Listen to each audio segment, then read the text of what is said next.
Ladies and gentlemen, once again, welcome to this noble platform, a place where we speak nothing but the reality itself based on evidence.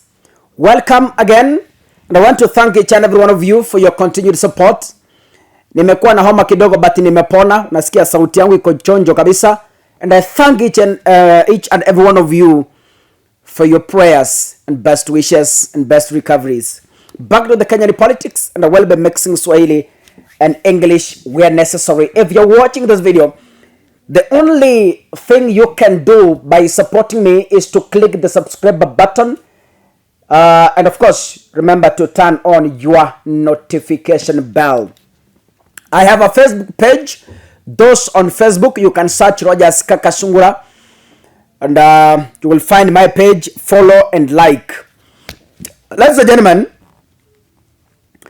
as we speak right now, the President of the Republic of Kenya and Raila Odinga are in Egypt attending the same event, sharing the same platform. And by the way, politics is not that serious.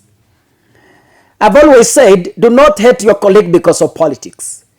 Do not hate your friend because it doesn't support the party you support. Don't kill your friend, don't kill your neighbor because it doesn't buy your political ideologies. We are in this country to disagree and finally agree. So as we speak, you understand who William Ruto and Raila Odinga are. In Kenya, they are political enemies. I have not said friendship enemies. I've said they are political enemies. And now, it has happened. It has happened that they are meeting in Egypt. Not they are meeting, they've already met in Egypt. Now, William Ruto is in Egypt as who? As the chair of the Committee of the African Heads of State and Government on Climate Change. So William Ruto is the chairman across Africa. Yeye ndio mwenyekiti. So the event that is happening in Egypt, the conference that is happening in Egypt on climate change, the boss of that conference is William Samoei Ruto. I want you to follow me very keenly so that you understand where I'm heading to, ladies and gentlemen. The conference that is happening in Egypt, Modosi kutoka Africa ni William Samoei Ruto because he is the chair of all the African heads of state and government on climate change. So hiyo mkutano yeye ndio Modosi. Now, Raila Odinga is attending that conference as... I want you to get the difference between Raila and William Ruto before I merge them together to explain what I want to say. Now, Raila is attending that meeting as a high representative. You know, when Uhuru Kenyatta was in government, Raila Odinga was given an office, and he's a very senior person in Africa. He's a high representative for infrastructure and development in Africa. So he is attending that meeting in Egypt as a keynote speaker, right? Yeye amealikwa. He actually has been invited. But William Ruto is part of the organizers because he is the chairman. Now, Raila is coming in as a special invited guest to come and address the heads of state. Ha! Who didn't get this? Let me repeat myself. William Ruto is in Egypt kwa conference ya climate change as an organizer because he is the chairman, right? Raila Odinga left Kenya to Egypt today as a special invited guest to go and address the President of the Republic of Kenya, William Ruto, and Raila Odinga are political enemies, right? But now, Raila Odinga is a special guest in a meeting where Ruto is an organizer. Now, what does that mean? Inviting Raila Odinga to go and speak was part of William Ruto's decision. But this time round, he had no choice but to accept. Are you really getting what I'm explaining? Unajua, the committee that was inviting guests, Ruto yeye lazima azungumza sababu yeye ndio chair. No, he will speak. He's the chairman. That's automatic. Yeye lazima aongee. Lakini Raila is in that conference as a special invited guest to address the heads of state on the effects of climate change on infrastructure in Africa. Now, Raila will be addressing William Ruto as one of the heads of state. The committee that was planning the conference, because William Ruto is the chair, he was part of the committee. So if Raila is in the conference, it means the committee that was planning the conference officially invited Raila Odinga. Raila Odinga didn't go by accident. And in this committee, William Ruto was part of it.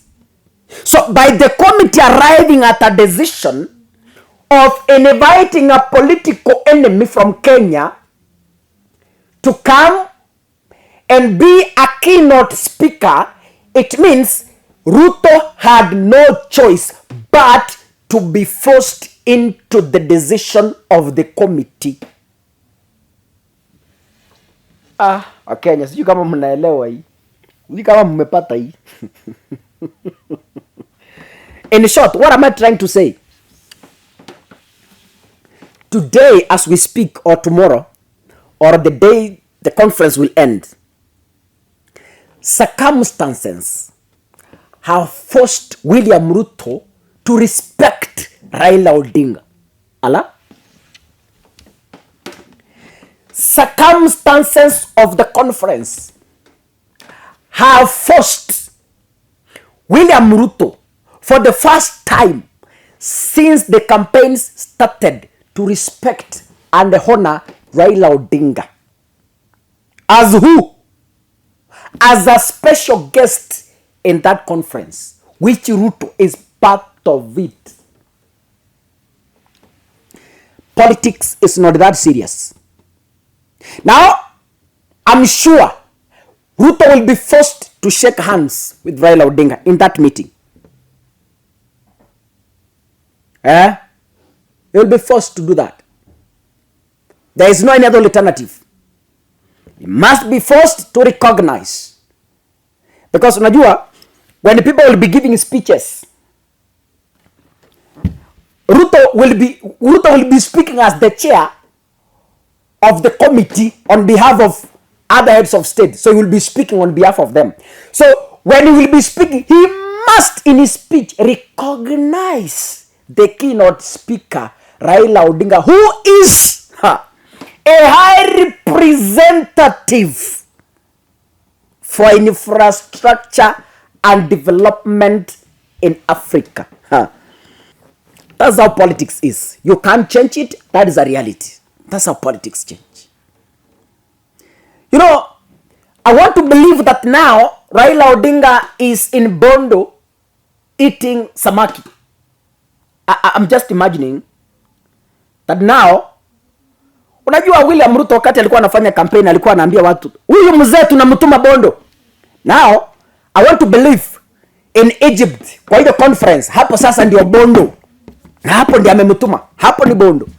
Hapo ndio Raila ako Bondo, anachunga ng'ombe. Mtashangaa. Mlisikia wakisema watatuma Uhuru Ichaweri. But the president, the government of Kenya was forced to give Uhuru Kenyatta a military chopper, Air Force. Imupeleke Bujumbura. Sio kwamba ni kupenda kwa serikali, circumstances zimewalazimisha, kwa sababu kiti ambacho Uhuru Kenyatta amekalia sasa, hata kama ametoka uongozini, kinalazimu serikali ya Kenya kumpatia ndege ya majeshi impeleke safari zake. They don't have another way. The same way circumstances are forced William Ruto, who has been abusing Raila Odinga for the first time, to respect, recognize, and honor him in the conference. Hello? And that is the Kenyan politics. Now, ladies and gentlemen, najua kuna watu wanasema unapompiga chura teke kuelekea majini, fikirieni mara mbili. Unapotoka nyumbani kwako ukimpata chura kwa mlango, unampiga teke kuelekea kwa maji ama kuelekea majini, fikiria mara mbili. Otherwise, huyu chura umemsaidia, kwa sababu majini ndiko anapenda zaidi. What am I saying? Walipodhani wamemurusha Uhuru ndani ya maji, kumbe walimsaidia. Wanapofikiria walimurusha Raila Odinga ndani ya maji, kumbe wamemsaidia. And that is how politics change. God bless you. Asanteni sana.